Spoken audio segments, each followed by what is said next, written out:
Buenas tardes a todos, sean bienvenidos a una nueva edición de charlas sobre historia de México con edición de movimientos estudiantiles.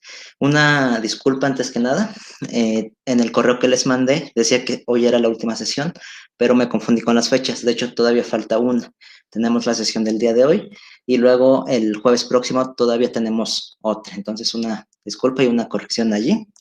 Y pues bueno, eh, el día de hoy tenemos al compañero Mistli Marín y él nos hablará un poquito sobre el movimiento del 68. De hecho, si se fijan, este ciclo de charlas no ha sido tanto cronológico. Más que nada nos hemos enfocado en analizar el movimiento del 68, que pues es el más relevante y hasta cierto punto el más importante que ha habido en nuestro país.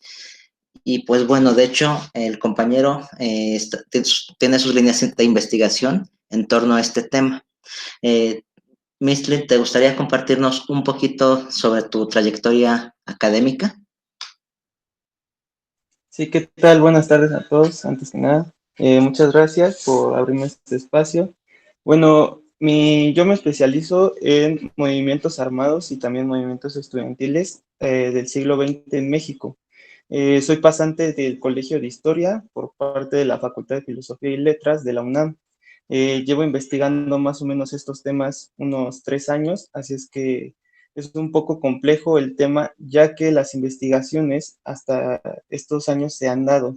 Anteriormente solamente hemos tenido como evidencias, pero como conjuntos de memorias, grabaciones, fotografías, pero investigaciones históricas solamente ha sido recientemente. Entonces es un tema que da muchísimo de qué hablar y actualmente yo creo que se ha diversificado gracias a la aportación de muchos estudiantes que han tenido la curiosidad y también público en general sobre estos temas que creo yo, y bueno, no solamente puedo decir por mí, que estos temas sobre movimientos sociales reivindican una parte de nuestro presente y hasta cierta forma podemos entender que es una parte de nosotros. Entonces, como ya sabrán ustedes, la marcha se conmemora cada año sobre la matanza, pero también surgen otras cuestiones que es importantes y que deberíamos retomar, no solamente como una cuestión de pobre de ellos, hubo una matanza o fueron reprimidos, sino que también la dinámica que sale, ¿no? En los factores que sobresalen en las cuestiones organizativas, en los grupos que se fueron formando y en la experiencia de todos aquellos muchachos que vivieron este gran tema sobre el movimiento estudiantil. Bueno, entonces, bueno, por eso me dediqué a este capítulo sobre el movimiento de 68, más que nada para incitar a la gente y a los investigadores, que a lo mejor habrá unos por aquí, que me escuchen, para que traten el tema con un poco más de enfoque y que sepan que todavía es un tema que no se ha tratado tanto como nosotros pensábamos. Muchas gracias, Mistlin. Pues sí, definitivamente yo creo que es un tema que tiene mucho, hay mucho que se puede sacar de aquí, más porque justamente las fuentes han sido poco estudiadas. Se han abordado, pero desde otras perspectivas, y no como historiador. Bueno, vamos a cargar tus diapositivas para que podamos comenzar. Ah, veamos. Aquí está. Me dicen cuando ya lo vean, por favor.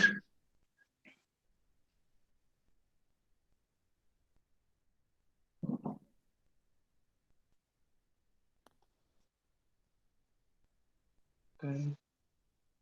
Ahí está. Sí, ya se ve. Perfecto. Bueno, Mistli, comienza. Adelante. A ver, espérame tanto, porque no las veo. ¿Tú no las ves? A lo mejor yo soy el único que no las veo. ¿Los demás sí las ven? Yo sí la veo. Yo también. Sí, sí se ve. Sí. A mí a ¿Tú veces no se lo me ve, ves, pero Mistli? luego se me pone como en gris, pero sí de repente como que se deja de ver. Uh-huh. Ah, caray. Es blanco y negro, Eh, por eso. Ya lo estoy viendo ahorita. ¿Ya? ¿Tú, Misli, sí lo ves?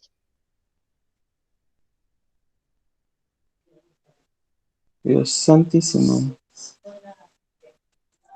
Ok, espérame tanto, espérame, creo que ¿Ya? ya le encontré. Ah, ya está. Es que estaba enfocando hacia otra grabación, pero bueno. Ah, Ya ok. está. Bueno, adelante, Misli. Muchas gracias. Bueno, buenas tardes a los que acaban de llegar. Me presento, mi nombre es Mr. Marín, soy pasante del Colegio de Historia y este tema lo he tratado porque siento que es uno de los temas que abre una cuestión y serie de investigaciones en torno al movimiento estudiantil, no solamente del 68, sino que lo anteceden, pero también que lo preceden.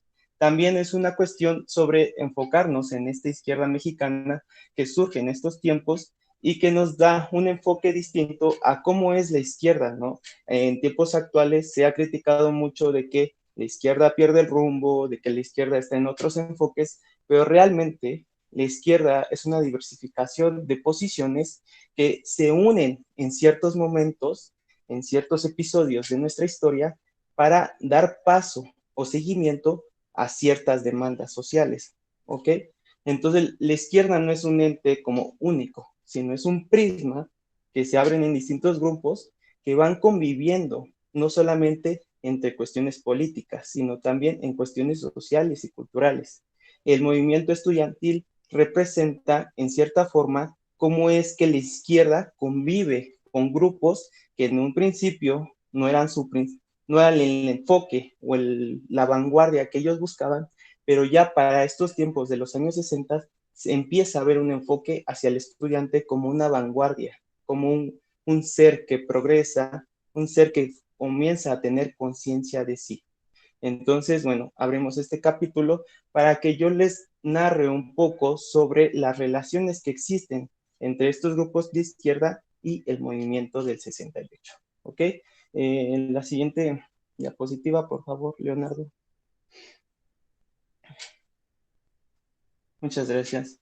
Bueno, antes de hablar, vamos a buscar los antecedentes, vamos a poner en perspectiva qué es lo que sucedía en estos momentos, ¿ok? Un poco de irnos hacia los elementos que convergen hacia los años 60 y que vamos a hablar sobre cuestiones internacionales, pero también nacionales. En primera instancia tenemos los elementos internacionales que, bueno, vamos a hablar desde el fin de la Segunda Guerra Mundial, pero no voy a hacer como un recuento o algo tan extenso, me voy a lo concreto, ¿ok? Entonces, primero, ¿por qué es importante regresar hasta el fin de la Segunda Guerra Mundial? La importancia de este evento es que da principio o parte de que la alianza que se había hecho durante la Segunda Guerra Mundial ahora se empieza a quebrar. Esta alianza que había perpetuado entre el Estado soviético y el Estado norteamericano ahora empieza como unos roces, ¿no? Que ya a finales de la guerra empezaba a existir, pero ya cuando se dan los acuerdos, las grandes conferencias, entonces estos roces ya son un poco más violentos. Esto choca mucho con los partidos comunistas que empezaron a formularse por toda Europa, pero también por América Latina. ¿Por qué estos efectos son tan importantes? Pues sí, los partidos comunistas que surgen en América Latina tenían la línea del Partido Comunista Soviético, ¿ok? Entonces seguían esa línea. Cuando Stalin decide aliarse con Estados Unidos para enfrentar al fascismo, es cuando los partidos comunistas de cada una de las naciones ceden ante el precepto de un frente nacional, ¿no? De un frente popular que hiciera cierta forma contrapeso contra las fuerzas fascistas. Pero cuando se acaba esta alianza, entonces surge el naufragio, ¿no? Entre la izquierda. Ahora, ¿qué hacer? Ese es el punto que va a retomar la izquierda durante los años 50 en medio de la Guerra Fría. ¿Okay? La crítica es siempre dentro del Partido Comunista, pero también de otras organizaciones, grupos sindicales, es mantener la unidad del proletariado o fracturarlo para conseguir derechos tanto laborales, derechos de asociación, pero también ciertas libertades. Recordemos que el proletariado es una masa que se toma en cuenta dentro de la izquierda más fuerte como una unidad que debe de hacer frente a las fuerzas burguesas. Al tratar de dividirlas, entonces hay un surgimiento de paradoja en la cual, ¿qué pueden hacer los movimientos de izquierda? ¿Ok? Si privilegiar las demandas sociales o mantener su unidad proletaria. Entonces, es importante mencionar estas cuestiones porque ese es el desarrollo de la izquierda durante la Guerra Fría. ¿Ok? Estamos hablando ya de los años 50 y ya para el punto de llegar a los 60.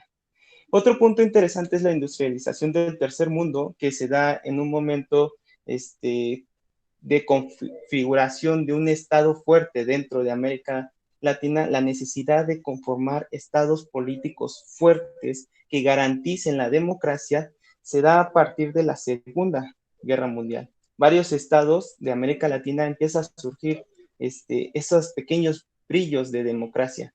Pero ¿qué pasa? Estados Unidos y sus planes no llevaban como punta de lanza para impulsar la democracia en varios estados de América Latina, sino que todo lo contrario, mantener la subordinación de esos estados. Y por eso es que las fuerzas democráticas se ven estancadas en cierta forma. Otra cuestión también importante es la Revolución Cubana, que es un factor muy importante dentro de América Latina y que cambia el rumbo total sobre tanto los planes norteamericanos con la perspectiva de América Latina, como la misma América Latina, ¿no? Que ve en la Revolución Cubana una oportunidad, una forma de realizarse, ¿ok? Y por último tenemos el punto de la desestalinización, ¿ok? Esto que surge en la Unión Soviética después de la muerte de Stalin en 1953 y que Nikita Khrushchev va a impulsar como un discurso de cometimos, sí, errores en el pasado, pero ahora podemos ser un comunismo más integrado, ¿no? Más humanitario, se podría decir. Este cambio de perspectiva, que al final de cuentas no funcionó mucho, pone en duda realmente sobre la ideología soviética, ¿no? Y abre las puertas a nuevos enfoques de la izquierda. Por ejemplo, surge China como un paralelismo ideológico, también Corea del Norte, y en cierta forma, pues la Revolución Cubana también podría ser un factor ideológico distinto a la propuesta soviética. La siguiente, por favor. Vamos a avanzar ahora con las cuestiones nacionales, ¿no? Las cuestiones internas. México en la Guerra Fría. México durante la Guerra Fría fue un estado muy diferente a otros países de América Latina. México se iba saliendo de una revolución social, que fue la Revolución Mexicana, y que en cierta forma todavía no cerraba con la confirmación de la Constitución de 1917, sino que todavía había asuntos que resolver. Estos asuntos que resolver se empiezan a configurar estas demandas de tierra, de libertades, de reparto de la riqueza, se empiezan a consumar durante el periodo cardenista. Pero una vez que pasamos el periodo cardenista, vuelve estas prácticas del pasado, ¿no? Estas prácticas del caudillismo, el cacicazgo y todas de grandes latifundios empiezan a surgir de nuevo, y es por eso que hay un movimiento tanto obrero como campesino que reivindican las demandas de la revolución, ¿no? O sea, que dicen, nosotros luchamos en la revolución y queremos lo que se nos prometió. Y entonces es esta lucha constante de estos movimientos que exigen lo que en un principio se les prometió. ¿Okay? Entonces, también México, durante estos tiempos, pasa por grandes avances de industrialización nacional. Y el Partido Comunista, tanto el Partido Comunista como el PPS, que antes era PC, estaban a favor de esta gran industrialización de México. ¿Por qué? Pues porque la industrialización, el capitalismo, permitía que México se desarrollara y que avanzara con vías hacia el socialismo. ¿Okay? Entonces, eso era un proyecto compartido, ¿okay? Un proyecto que, cierta forma, empezaron a compartir los ciertos sectores de la izquierda. El problema surge cuando el sindicalismo empieza a ser a centralizarse en torno al partido mayoritario, que es el PRI en ese momento, y el PRI no permite la disidencia dentro del sindicalismo. Entonces, aquí tenemos un grave dilema en el cual surgen Disculpa, grupos Misli, democráticos. un momento, perdón que te interrumpa. Alguien está compartiendo otra pantalla. Rosa María Celso, ¿podría dejar de compartir pantalla? Parece que ya no se ven las diapositivas. Gracias. ¿Ahorita ya se ven? Si siguen viendo las diapositivas, adelante. Bueno, hay 3 pantallas. Híjole. A ver, voy a interrumpir la... María es- Celso, María Celso, Mistli y ya, ahora ya solo quedó Mistli. A ver, voy a compartir otra vez.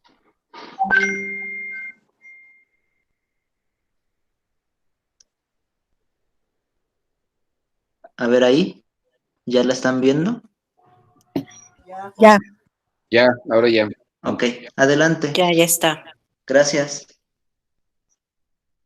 Espérame tantito. Ok. Ahí está. Bueno, como les iba diciendo, surge dentro del sindicalismo mexicano en los años 50 una corriente de democratización, ¿ok? Porque ahora el sindicalismo estaba atado hacia el gobierno. Entonces, el problema era que no había participación de los obreros, ¿no? Y estas demandas sociales que exigían los obreros, en cierta forma, no eran compartidas por este sindicalismo único. Entonces, los obreros buscaban esa participación dentro de sus círculos organizativos, dentro de sus propios sindicatos. Es por eso que surgen estos vestigios democráticos y este sentimiento por desarticular, democratizar las instituciones del Estado, descentralizarlas, porque ya esto era una corporación muy fija en cierta forma. ¿Ok? También surge un sentimiento de educación, pero más enfocada hacia el ámbito social, hacia el ámbito humanitario, pero también en el enfoque libertario, ¿no? Un enfoque de libertad, en esta cuestión de diversidad dentro de los individuos. Como decía Hobsbawm, en estos tiempos ya existían ciertas corrientes dentro de la juventud que reivindicaban esta cuestión de la libertad, ¿no? Del individuo, yo soy yo y quiero ser yo por mucho tiempo, entonces voy a buscar las formas de cómo ser una persona libre, ¿no? A través de la música, la moda, estas cuestiones de enterarse sobre los eventos internacionales, es como la juventud vive la libertad en estos tiempos, ¿no?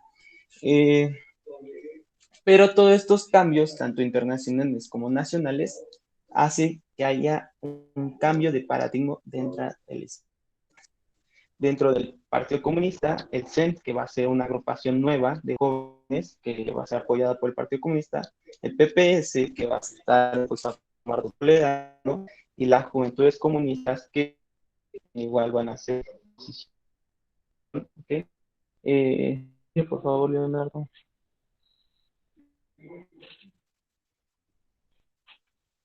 Tomando en cuenta esta cuestión, ahora vamos a ver cómo es que la izquierda aborda los años 60.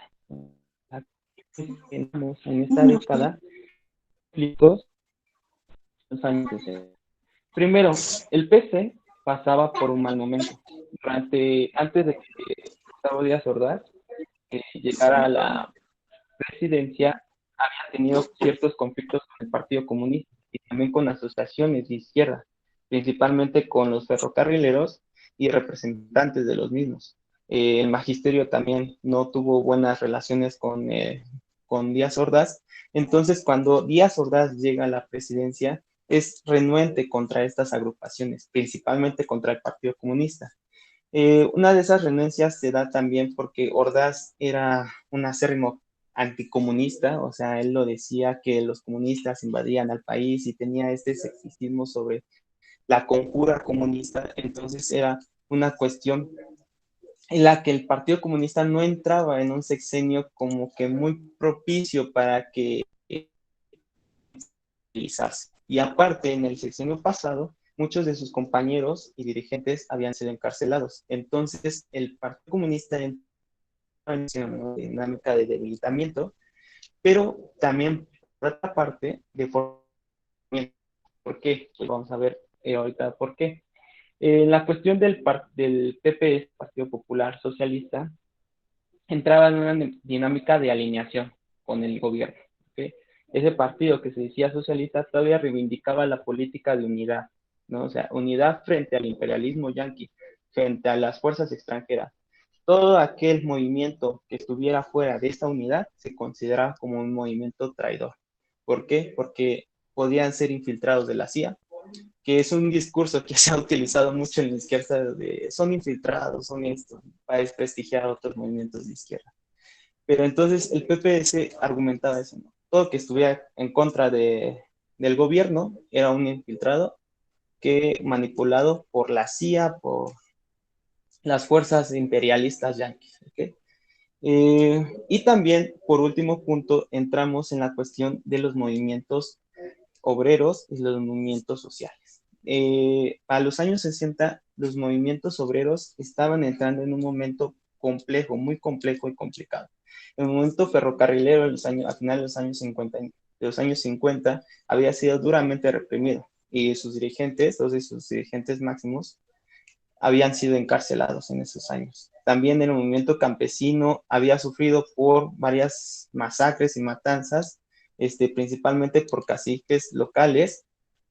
Y por último tenemos al movimiento médico, que igual, en cierta forma, fue duramente reprimido. Entonces ya había un historial de represión anterior al 68. Vemos que el gobierno no era como que, ¿por qué es el 68? Porque son estudiantes, por esto no. General, era para el gobierno algunas cuestiones generales. ¿Ok? Y esto era reprimir todo aspecto que fuera disidente. ¿Ok? Siguiente diapositiva, Leonardo, por favor. Bueno, por otra parte, vamos a ver los sectores estudiantiles que empiezan a tomar una cierta notoriedad dentro de la sociedad.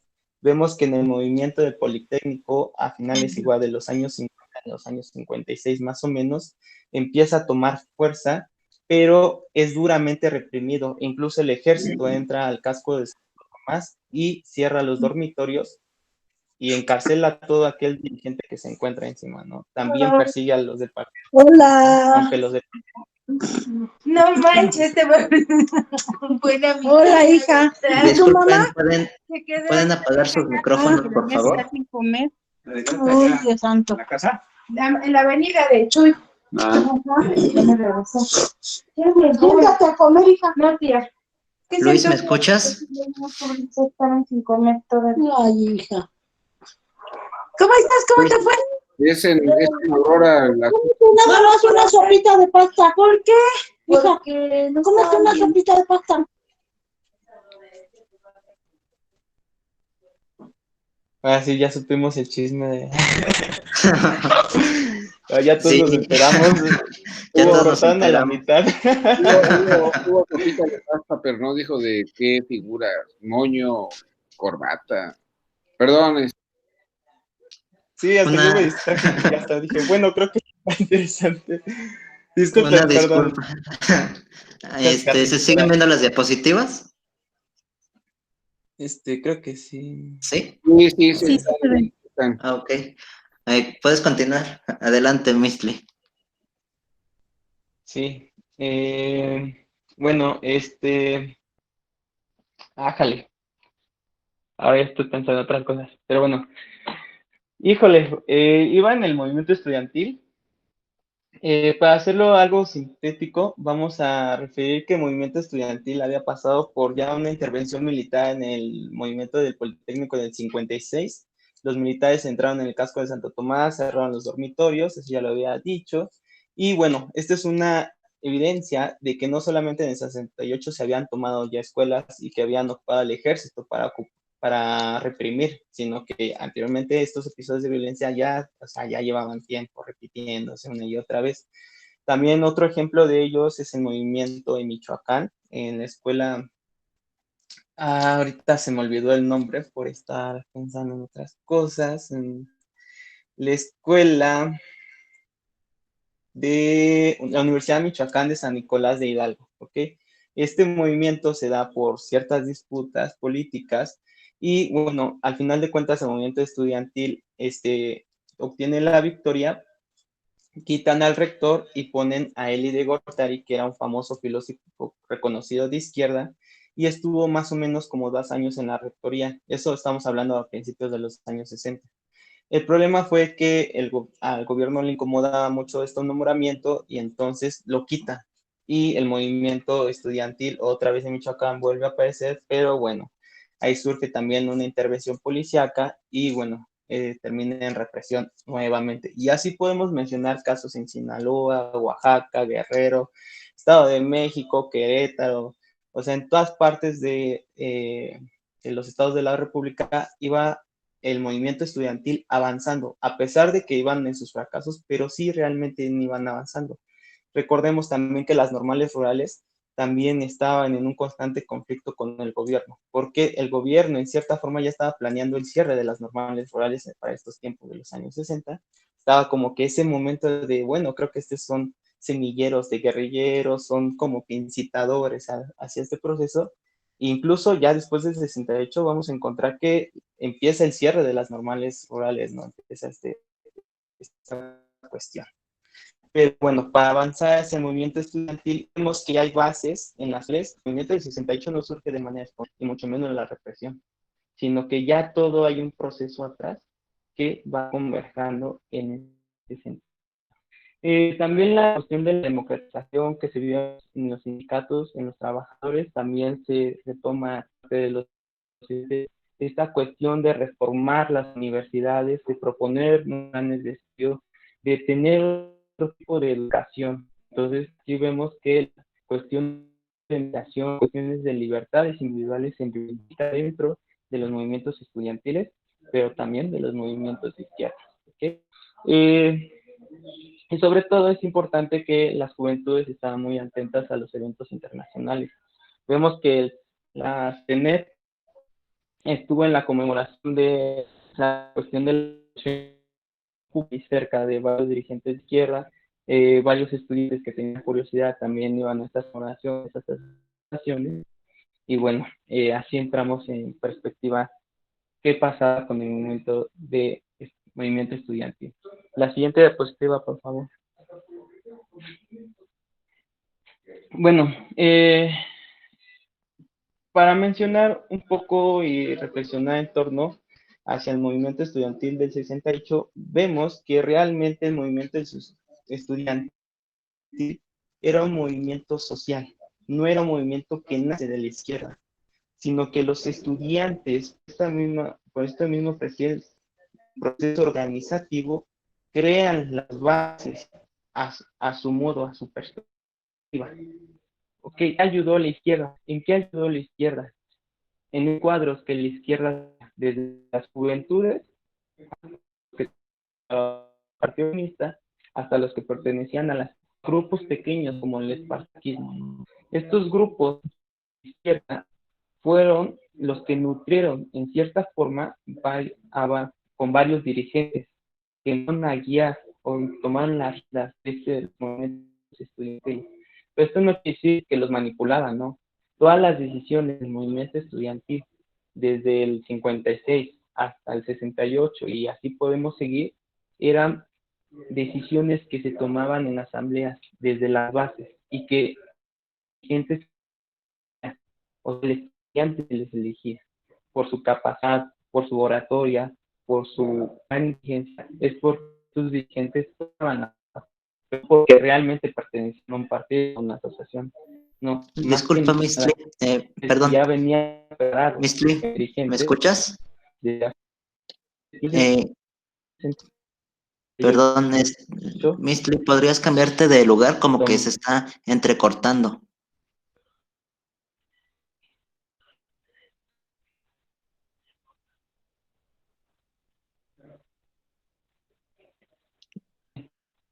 Mistli, ¿me escuchas?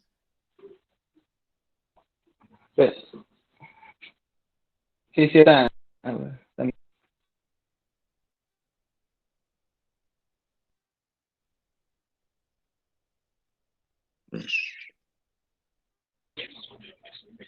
igual si no escucha, podrías escribirle para ver si lo lee. Sí, a ver, lo voy aquí a Sí, escribir. ya estoy acá. ¿Ya? Vale, Claro. igual si ves que está fallando mucho tu internet, puedes intentar apagar tu cámara mientras presentas. Digo, mientras hablas, perdón. Ok, si no, Adelante. apago la cámara para que el internet fluya, pero Sí, bueno, si me dicen que otra vez se corta, ahí sí se escucha bien, ¿no? aquí sí se escucha bien. Puedes continuar. Ok, vale. Muy bien. Entonces, estos cuadros que venían de la izquierda empiezan a nutrir al movimiento estudiantil y es como así se empieza a configurar un movimiento bien estructurado, bien alineado, que no fue todo de a gratis, sino que ya llevaba una cierta experiencia, una cierta conformación. ¿Ok? Entonces, avancemos a la siguiente diapositiva.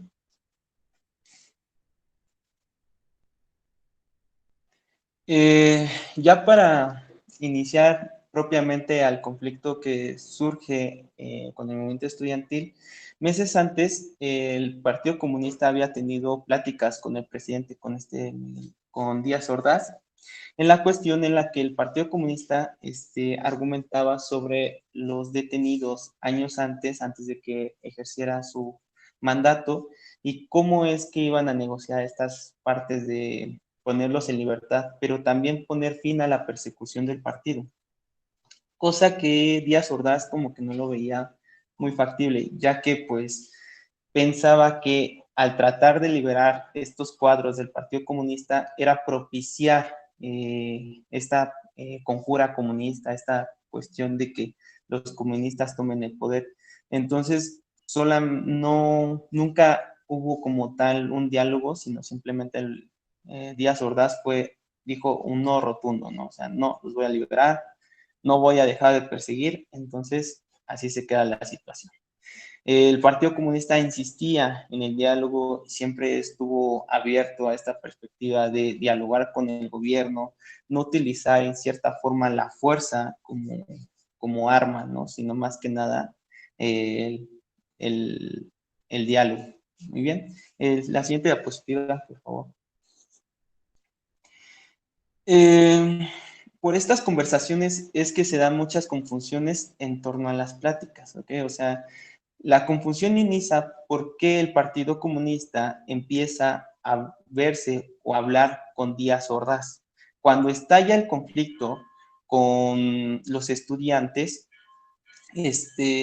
estas conversaciones apenas se iban desarrollando, o sea, están en medio de desarrollo. Entonces, cuando estaba el conflicto, se piensa que el Partido Comunista está del lado de Díaz Ordaz, o sea, como que está siéndole segunda, al igual que el PPS, y entonces hay como un conflicto de perspectiva ahí. Lo que realmente el Partido Comunista estaba discutiendo, pues ya les dije, era esa parte de cómo iban a liberar a sus presos. El Partido Comunista no se esperaba que hubiera una represión de tal forma, y mucho menos que las circunstancias tomaran ese enfoque. Entonces se vuelve viendo en ese escándalo de si traicionó o no a la izquierda el Partido Comunista, si realmente estaba vendiendo a los movimientos obreros y estudiantiles para que conseguir un registro como partido y ya no estar en la clandestinidad, ¿no? Entonces era una cuestión como que muy complicada. ¿Qué se estaba discutiendo entre el PSM y el presidente? La siguiente diapositiva, por favor. En los enfrentamientos de julio, con lo que inicia el movimiento del 68, el Partido Comunista siempre exigió la libertad de los presos y la detención de la represión, ¿ok? Siempre tomó ese papel de liberen a los presos, de que se acabe la criminalización contra los estudiantes, contra los jóvenes, y que no se vincule al Partido Comunista con estas manifestaciones. No tanto como si fuera de no me junten con ellos, sino como que nosotros no estamos dirigiendo estas manifestaciones. Nosotros no somos los orquestadores, pero sí estamos a favor de que se dialogue, que no haya violencia.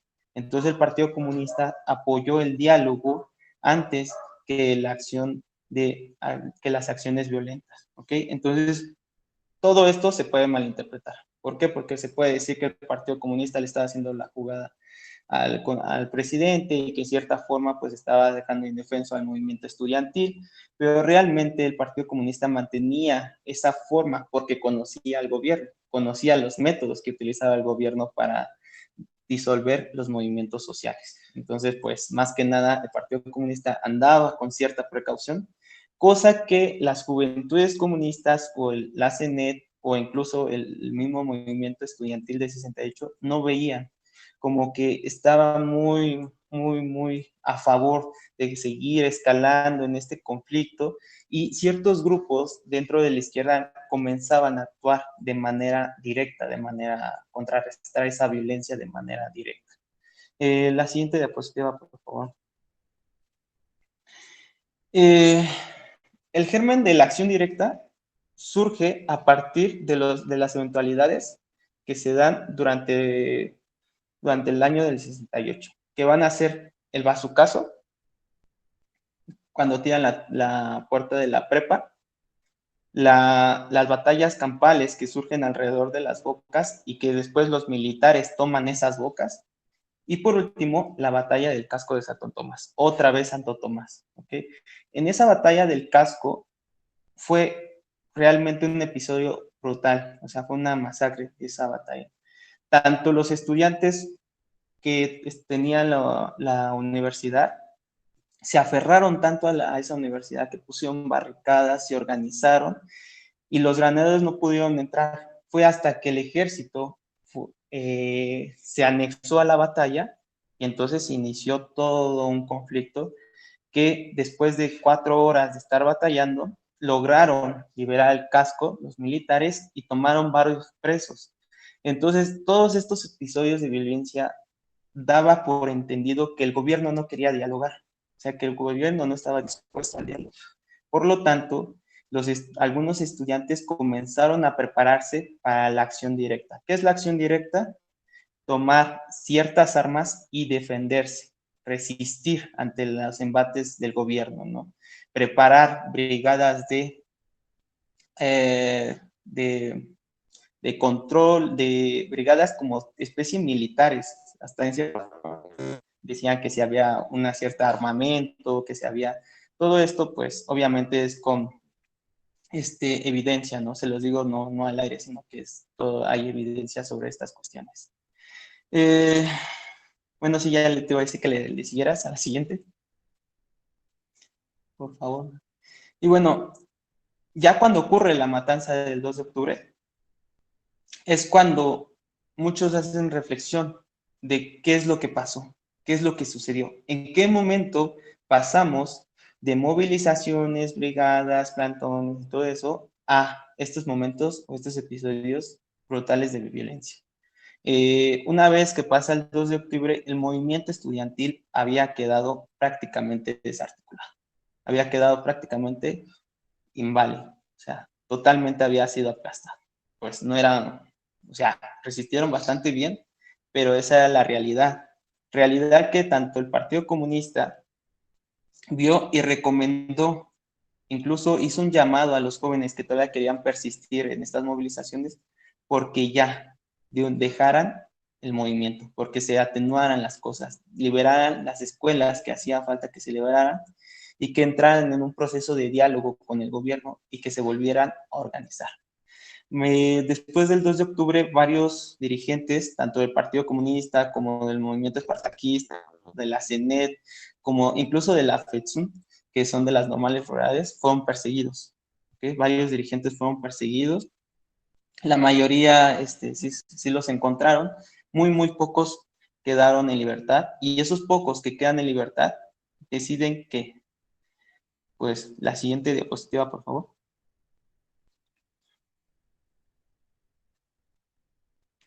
Deciden parar, o sea, simplemente deciden parar el movimiento. Dicen, ya no se puede, ya no tenemos la capacidad, ya no tenemos la fuerza, el gobierno sigue sin dialogar, sigue con el mismo proyecto de represión, entonces nosotros no tenemos ya las herramientas ni la fuerza para seguir.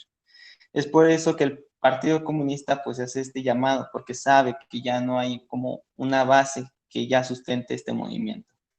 El problema es que otra vez vuelve a surgir esta cuestión de que el Partido Comunista, después del 2 de octubre, algunos dirigentes del Partido Comunista se habían reunido con el presidente y habían planteado un diálogo para amparar esa represión, y de nuevo se tomó como si fuera una cuestión de va a vender el movimiento, el partido está a favor del presidente, solamente nos pide que nos calmemos porque eso es lo que le ordena el presidente.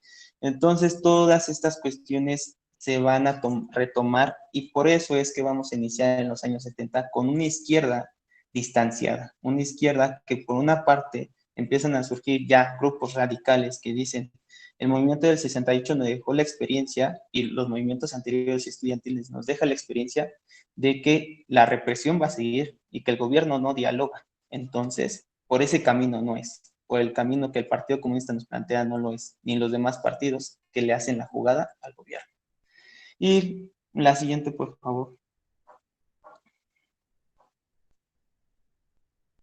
Para último, quería anexar sobre el caso del PPS, porque es un caso como que también para estudiarse, que el PPS nunca estuvo a favor del movimiento estudiantil del 68, y todo lo contrario, Lombardo Toledano hace estas declaraciones de que eran agentes de la CIA, que era puro infiltrado, que era para desestabilizar el gobierno nacional, que esto hacían los esbirros imperialistas, ¿no? Para disolver un gobierno de las masas, un gobierno nacional. Entonces es un poco contraproducente, porque realmente qué posición tomaba la izquierda es una diversidad de posiciones y de cuestionamientos que podemos hacer, y por eso es que está esta investigación, para darnos cuenta que la izquierda no solamente es un enfoque, sino son varios enfoques de distintos grupos, y que en un momento choquen esos enfoques, como es el caso del PPS, como es el caso del Partido Comunista, como es el caso de las juventudes, el CN, el espartaquismo, incluso el mismo movimiento estudiantil. Y con esto termino mi presentación.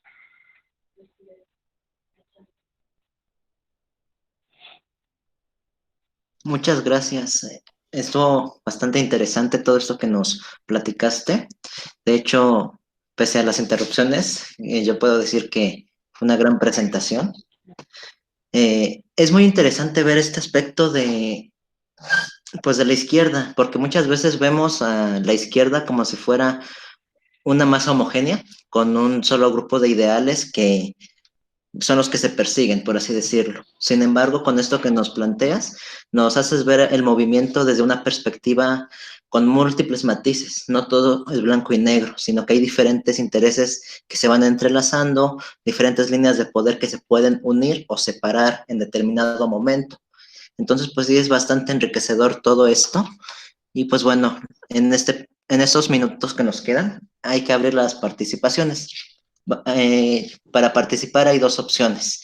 Ya sea que aquí escriban en el chat que quieren participar, o bien escriban su comentario aquí mismo y yo les iré dando la palabra para que puedan participar. Vamos a ver quién se anima. ¿Quién se anima? Ok, sí, adelante, Carlos. A ver, Carlos. Mejor hablo.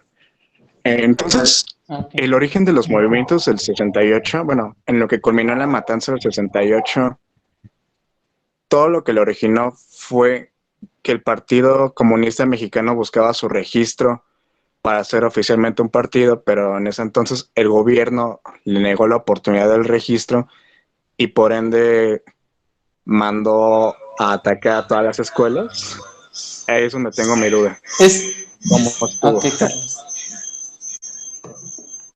Eso es lo que se pensaba en cierta forma. Los estudiantes, tanto las juventudes como la CENET, pensaban en eso, que realmente el partido había hecho eso, pero realmente no. O sea, no se sabe a ciencia cierta qué se platicó entre el Partido Comunista, bueno, los dirigentes que fueron a hablar con el presidente y el presidente.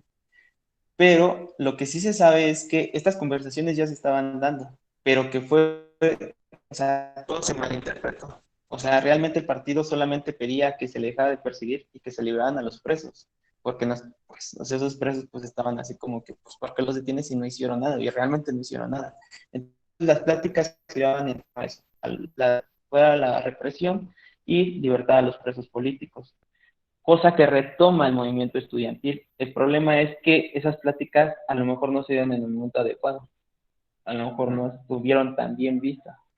Porque imagínate, si estamos todos en un movimiento y de repente alguien se va a platicar con el presidente, entonces pues hay como que hay algo, ¿no? Empezamos a pensar de que hay algo turbio por ahí, ¿qué va a pasar? Entonces sí, no, pero realmente el Partido Comunista no tiene ninguna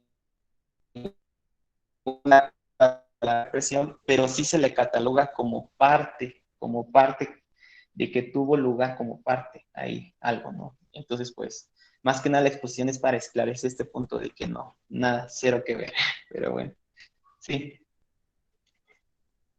está bien. Ok. Gracias, Carlos, por tu pregunta. ¿Quién más gusta participar? Todavía nos quedan unos minutos y sería bueno escucharlos. De nada, Carlos. Gracias por tu pregunta. ¿Quién más se anima? Yo, Adelante. Adelante.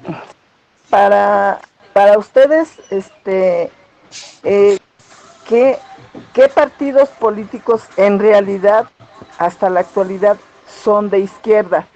Porque se habla del PRD, del comunista, pues varios partidos que se hacen llamar de izquierda, pero en realidad son de izquierda o no son de izquierda. Bueno, para contestar a esa pregunta es un tanto complejo porque la izquierda no es como seguir un proyecto y decir, bueno, yo tengo estos puntos y ahora soy de izquierda, sino que la izquierda, como lo hago ver en la exposición, es todo un prisma, o sea, es toda una diversificación total. Decir de izquierda es como decir, soy de un color, y entonces bajo ese precepto, entonces puedo ser verde, azul, naranja, entonces así es la izquierda. La izquierda es muy diferente. Por ejemplo, la izquierda campesina es muy distinta a la izquierda de la ciudad, porque como la izquierda campesina en esos tiempos no aceptaba, por ejemplo, la homosexualidad, no aceptaba, por ejemplo, las cuestiones del el aborto, la libertad de la mujer, y entonces la izquierda de la ciudad sí lo aceptaba, y había ese conflicto. Entonces todo se deja guiar porque ¿qué es ser de izquierda? ¿Qué es representar la bandera de izquierda? Pues en cierta forma es tener o un proyecto que esté vinculado a las demandas sociales y ya eso te hace de izquierda. Pero realmente no hay un manual que nos diga exactamente qué es ser de izquierda, ¿okay? Pero comúnmente es vinculado tanto por los historiadores como por otras áreas como aquellos que siguen las demandas sociales, ¿ok? O sea, puede ser tan radical como un partido comunista o puede ser tan moderado como, por ejemplo, Morena o como PRD lo fue en su momento, ¿ok? Pero prácticamente es así. Bueno, no sé si te haya contestado tu pregunta, pero sí, la izquierda es muy diversa, muy, muy diversa. Bueno, muchas gracias. Sí, es que yo creo que sí es una pregunta bastante compleja de responder, porque aparte, a final de cuentas, adelante, Rodolfo. Mira, esto es en relación al magisterio. Servidor es profesor, tú estás rodeado de profesores, entiendo, y seguramente tienes una idea de cómo es que el magisterio participó en el 68, porque lo hizo. Entonces, a lo mejor pudieras darnos por ahí un barniz de este tipo de participaciones. Gracias y felicidades, por cierto, es muy clara la exposición. Muchas gracias. El magisterio en el 68 ha sido muy poco estudiado. Prácticamente ha sido dejado atrás el magisterio, a pesar de que sí tuvo una importancia muy, o sea, influyó en todos los sectores estudiantiles, porque los maestros, incluso los maestros de universidad, salieron en defensa de sus propios estudiantes. Hubo asociaciones de maestros, de docentes, que participaron activamente en la formación de cuadros para guiar a los estudiantes hacia unas pláticas con el gobierno, ¿no? O sea, los maestros apoyaron en ese sentido de que, bueno, nosotros tenemos la experiencia, tenemos la determinación y nosotros vamos a apoyarlos a ustedes. No hubo un momento en el que los maestros dijeran, ¿saben qué es nuestro movimiento? No, los maestros fueron solidarios con los estudiantes.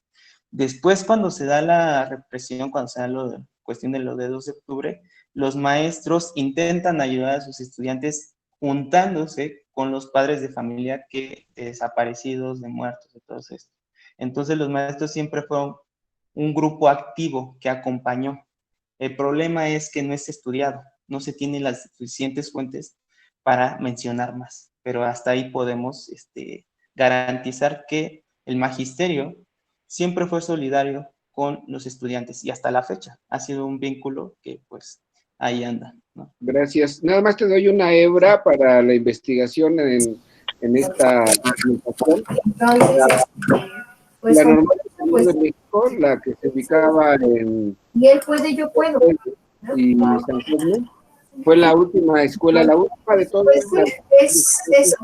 que levantó la última escuela normal superior. Esperen un momento. Quetzali, ¿puedes apagar tu micrófono, por favor? Tú necesitas verte. Luis Ángel. Necesitas verte como una persona. Gracias. Así es, Rodolfo, perdón. Una disculpa. No, además, está bien esto porque ya nos enteramos incluso que Sonia Celso se enchiló con no sé qué. Bueno, el tema, insisto, esa es una hebra, ¿eh? La Normal Superior de México levantó su huelga, la huelga, hasta enero del 69, por ejemplo, ¿no? Y ahí anda el maestro Enrique Ávila Carrillo, a lo mejor la maestra Ernestina pudiera conectarte con él. Digo, porque es una hebra bastante interesante, ¿no? Entonces, y el maestro Enrique Ávila Carrillo era un dirigente en ese tiempo y es muy amable y muy dispuesto a compartir sus experiencias. Gracias. Ok, gracias, Rodolfo. Gracias, Rodolfo, por tu aporte. Muchísimas gracias. Tenemos tiempo para una última pregunta. No sé si alguien quiera participar.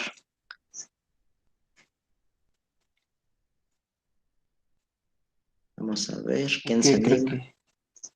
A lo mejor alguna de las personas que activó el micrófono hace rato. A lo mejor nos quieren contar algo. A lo mejor nos quieren contar algo. ¿Alguna última pregunta? Porque de hecho, Misli, se nota que conoces mucho del tema. Carlos, ¿gustas hablar? Sí. Carlos Hola, Corona. buenas tardes.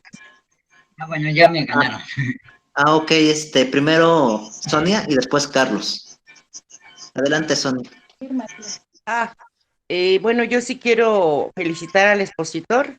Fue muy clara su charla y que aporta pues muchas ideas que uno no tenía en mente y pues sí es interesante tratar de buscar esa explicación de la que él hablaba, la participación del magisterio, un estudio para que también quede más claro porque es un movimiento muy grande. Y muchas gracias por esa aportación. Eso es todo. Felicidades. Felicidades. Gracias. Gracias, Sonia. Carlos Corona, adelante. Sí, buenas tardes a todos. Soy Carlos Corona. Mira, sí pues me gustó mucho la plática, sobre todo con los antecedentes. Creo que hay mucho más en la situación del movimiento, cómo se fue manejando todo eso. Creo que la sociedad estamos en una situación de que nada más tenemos como que la fecha del 2 de octubre y ya lo demás está nublado. Yo sí estoy muy complacido en que se retome justamente todo ese tipo de antecedentes.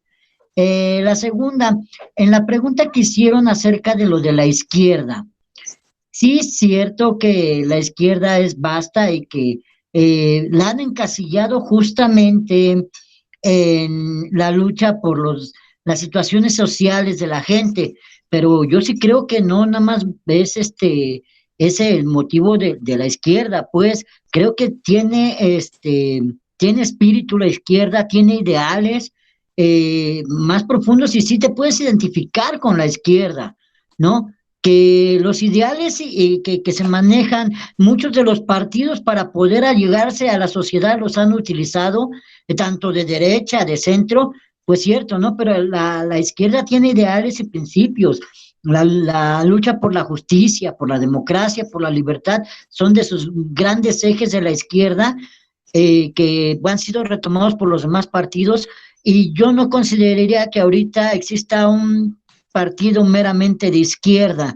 Desgraciadamente en la sociedad hemos dado matices y que para mí no deberían de ser, pero pues ya contamos con centro izquierda, centro derecha, centro centro, y pues esos matices realmente pierden la esencia de la lucha de izquierda, pues, en mi punto de vista. Gracias. Muy bien, gracias, Carlos. Muy, muy bueno tu punto. Sí, claro. Esa es una cuestión muy, muy compleja, muy complicada, y sí, los ideales los podemos notar desde muchísimo tiempo, pero eso sí, la diversidad de opiniones nos da para sentarnos en una mesa y discutir qué es la izquierda realmente. Qué complejo esto de la izquierda y de la derecha, ¿no? Y más hoy en día. Sí, más hoy en día. Bueno, no sé, Misli, si quieras agregar algún último comentario, una conclusión. Pues qué bueno que les interese, que sigamos leyendo todas estas cuestiones. Las investigaciones van a seguir, no se preocupen, yo estaré por ahí rodando los espacios electrónicos, entonces pues los espero que se grabe mi nombre, porque voy a tener mucho más investigaciones, y bueno, esta es una de tantas que he hecho a lo largo de 2 años de intensas lecturas, ¿no? Pero para eso estamos los historiadores, para platicar sobre estas cuestiones. Y Muchas gracias por gracias. haber sido. Gracias, Mistli. De hecho, pues están muy buenas tus investigaciones. Se nota que sabes un montón sobre este tema y se agradece que alguien como tú se presente en este ciclo de charlas. De hecho, te quiero extender la invitación. Voy a hacer una pequeña recopilación de textos breves de máximo 3 cuartillas de las personas que se han presentado en este ciclo de charlas sobre movimientos estudiantiles. Entonces, por si gustas aportar un pequeño texto, los voy a recopilar y los voy a mandar como un boletín informativo a todos los correos que tengo de los usuarios de Pilares. Así que estás cordialmente invitado por si gustas a aportar algo. ¿Sí? Bueno, pues bueno, con esto terminamos la charla de historia del día de hoy.